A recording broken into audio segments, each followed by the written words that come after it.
marami din ako narinig na marami pa hanggang ngayon na sikat na motovlogger gumagamit nito dahil nga sa ganda ng quality ng audio niya, ano. Kaya nagtingin-tingin ako sa marketplace, marami pa rin nagbebenta nito ng second hand. Hindi ka na makakabili nito ng brand new kasi ang sabi ng iba, ayon sa pagsusearch ko, 2015, 16 huling lumabas ang Hero 4.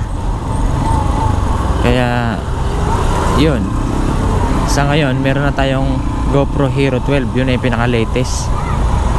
Pero pagdating sa video quality, no, marami na akong binidyo. Ang ganda niya, ang ganda rin, maganda pa rin yung video quality niya.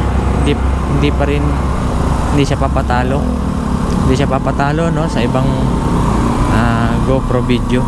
At syempre yung audio niya malinaw, clear.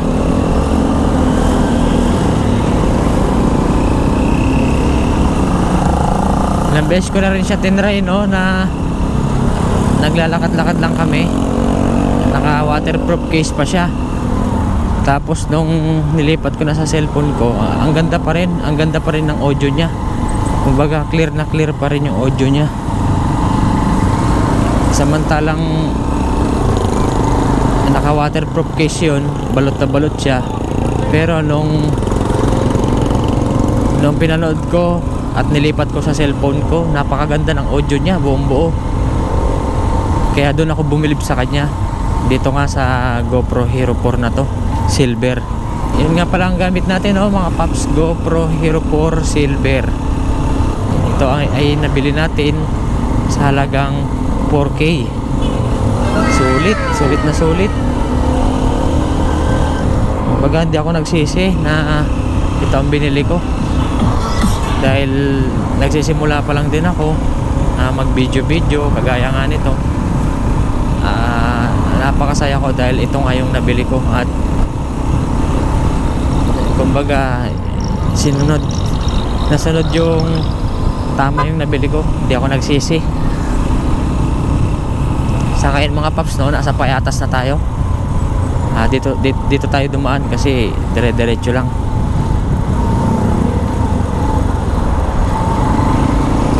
Ingat lang tayo dito sa mga lubak, no. Ang lalaki ng lubak dito. Pag hindi nyo kabisado, mahirap pag mabilis dito. Ako ilang beses na rin kasi ako dumadaan dito tuwing pumupunta ako Montalban sa aking bahay sa Pag-ibig. Kaya medyo kabisado ko na rin yung mga lubak dito. Pero kung bihira ka pumunta rito, mahirap mabilis dito. Ang lalalim ng lubak dito. Halos kasi lahat ng karamihan ng truck dito dumadaan.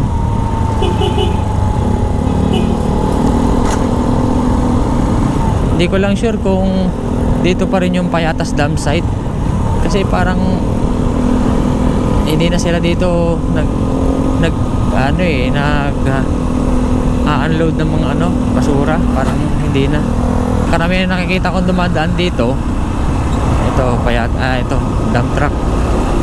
Ang karamihan na nakikita ko rito, yung mga nagkakarga ng mga buhangin, graba, yun nga, yung mga pupuntang bundok. Sobrang bibigat ng mga ganyan. Isipin mo, talagang masira at masisira yung nito, kalsada. Yun, may mga nakasabay pa nga tayo, mga riders, kapwa natin kapaps. May ride sila.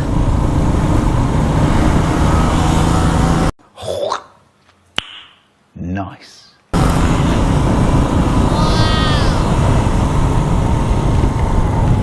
Siguro Montalban rin punta niya nila, no?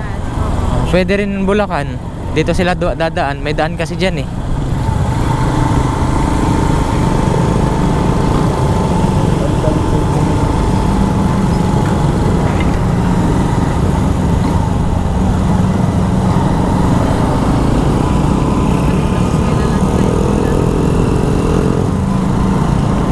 Hindi, syempre, kung galing sila dito, pwede naman dito dumaan. Kung galing sila ng dito lang, Syempre para maiba naman yung ruta. Alam mo ibig sabihin nun pag bumaba yung isang paa? Ha? Alam mo ibig sabihin nun pag bumaba yung isang paa? Ibig sabihin may lubak?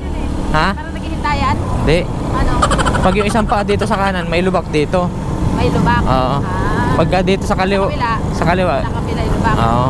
Pero pag dalawa, ano ibig sabihin? Ibig sabihin, malawak yung lubak.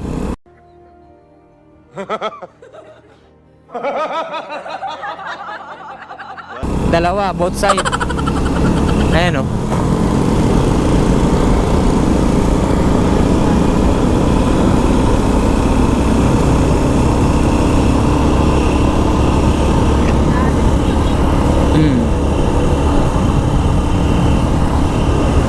Yun nga na mga paps. Balik tayo mga paps sa pag review natin ng GoPro Hero 4 Silver.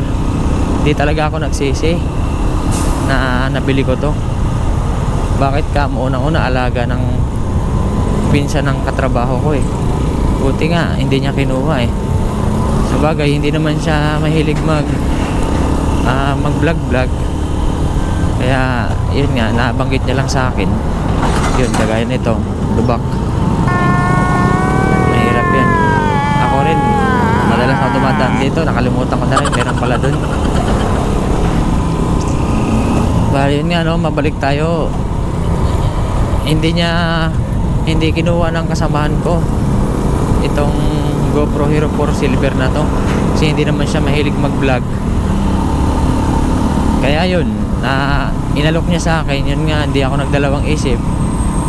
Sinabi ko sa kanya na dalhin mo at titignan ko, i-check ko. Pero hindi ako eksperto pa no mga paps sa pag-check ng GoPro. Kumbaga, puro panood lang ako, puro panood sa YouTube ng mga tutorial kung anong mga dapat gawin pag bibili ng second hand. Yun, nakikinig ako sa mga tutorial, mga video. Salamat sa kanila, syempre natututo tayo doon kahit ganun lang. Kahit first time natin nagkaroon ng GoPro Hero 4 no, natuto tayo na sa mga ganung pamamaraan, sa mga ganung diskarte.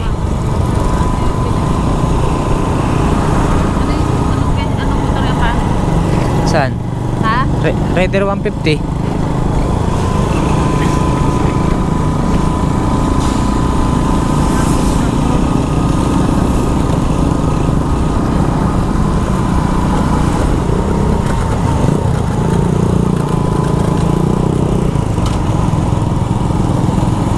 Yun nga nung nakuha ko na yung GoPro Hero 4 Silver na to, tinuro niya rin sa akin yung mga basic, yung pag open, pag open ng video, pagpatay, lahat. Syempre first time ko nakahawak, first time ko siya nahawakan, tapos sinubukan ko.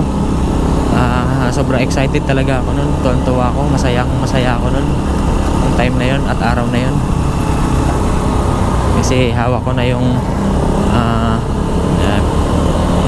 parang pinapangarap ko na rin. Syempre gusto ko talaga magkaroon nito eh soon, yung Insta360 X3. Syempre gusto rin natin yun, nakikita din natin yun sa mga motovlogger, lalo pagka mga malalayong biyahe, ang ganda gamitin. Sa ngayon dito muna tayo syempre. At yun ang balik tayo doon. Nahawakan ko na, naibigay ko na, chinek ko, tapos tinuruan ako ng mga basic na pagkalikot. Binayaran ko na, excited syempre ako. Pagkabayad ko, nakarating na ako ng bahay, talagang sinubukan ko. Isa lang yung battery niya, wala siyang extra. Pero original yung battery niya na nakasalpak. Talagang battery niya mismo, GoPro, ang tatak. Bali bibilang ko na lang din siya siguro no sa Shopee. May seller ako na pinagbibilan na magaganda yung review. Tapos yun, ginamit ko isang oras pa mahigit bago siya maloobat. Tuloy-tuloy yun no mga paps. Siguro mga 1 hour and 15 minutes. Mga ganon. Tuloy-tuloy yun. Yung kasama niyang memory card, no, 64 gig. Kumbaga, nilibre niya na yun. Kasama na rin yun, yung memory card na 64 gig. Tuloy-tuloy yun yung gamit. Parang ganda. At tinuruan niya rin ako nun, no.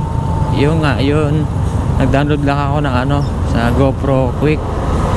Download ko sa cellphone ko. Yun, siyempre first time ko. Nasubukan ko. Napapanood ko na rin yun sa tutorial. Nung sinubukan ko sa cellphone ko, siyempre na naman tayo. Ang tawag nito, humanga na naman tayo kasi yung mga pinapanood natin, nagagawa natin. Masaya ako nun kasi yung video nalipat sa cellphone ko, tapos konting edit lang, pwede mo na siyang i-upload sa Facebook. Tapos yun, nag-upload ako ng mga ilang videos.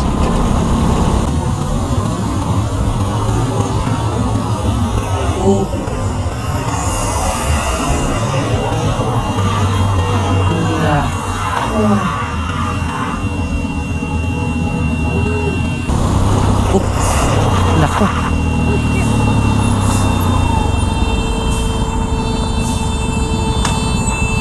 Baba.